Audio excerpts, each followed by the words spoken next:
please turn off cell phones and pagers if you have them. Set them to vibrate or silence.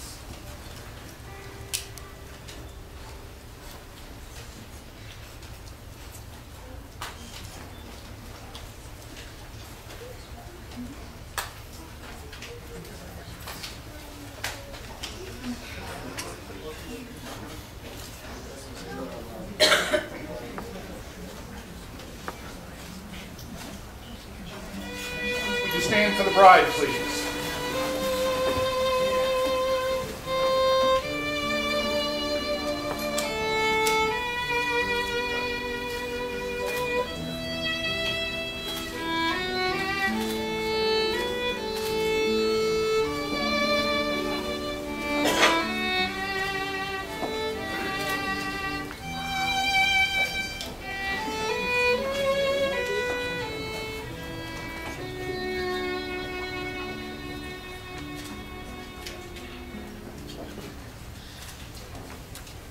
Please be seated.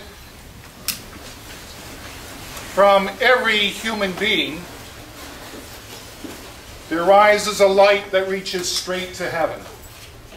And when two souls that are destined for each other find one another, their streams of light flow together, and a single brighter light goes forth from their human being. Well, welcome, family and friends of Jessica Kemps and Kevin Doyle. We are gathered here to celebrate the union of Jessica and Kevin in marriage.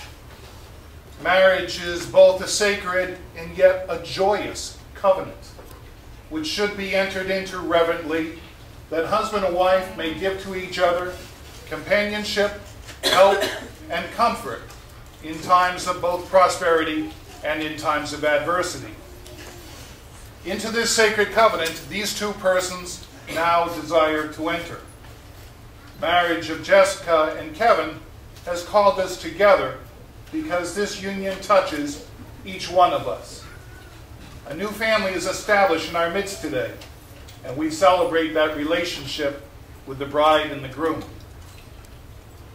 So now I would ask, who brings Jessica Louise Kemps to be married to Kevin Patrick Doyle? You do.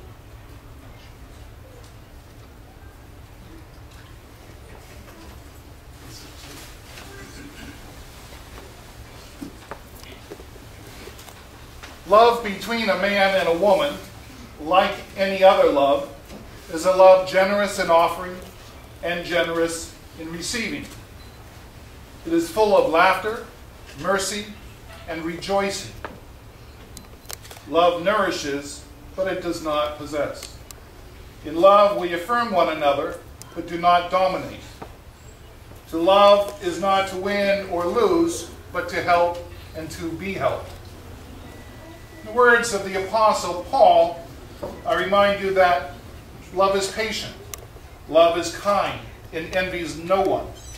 Love is never boastful, nor conceited, not rude, never selfish, not quick to take offense.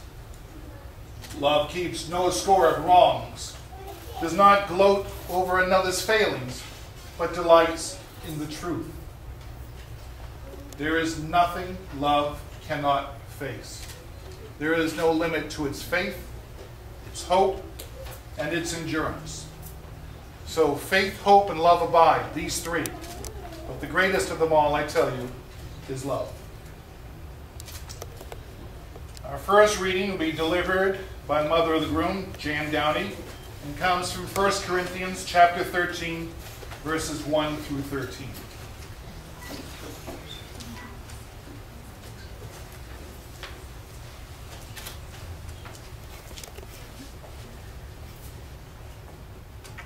If I speak in the tongues of men and of angels, but not have love, I am only resounding gong or a clanging cymbal.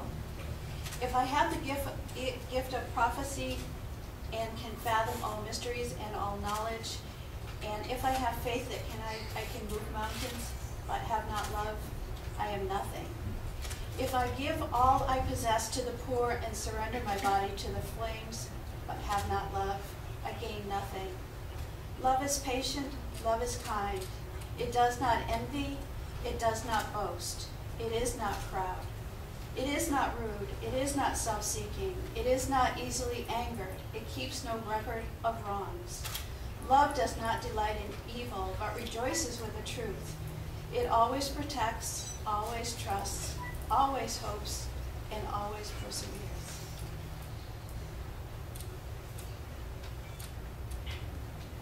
Love never fails, but where there are prophecies, they will cease. Where there are tongues, they will be stilled. Where there is knowledge, it will pass away. For we know in part, we prophesy in part, but when perfection comes, the imperfect disappears. When I was a child, I talked like a child. I thought like a child. I reasoned like a child. When I became a man, I put my childish ways behind me. Now we see a poor reflection as in a mirror. Then we shall see face to face. Now I know in part, then I shall know fully, even as I am fully known. And now these three things remain, and that's faith, hope, and love. But the greatest of these is... Thank you, Jan.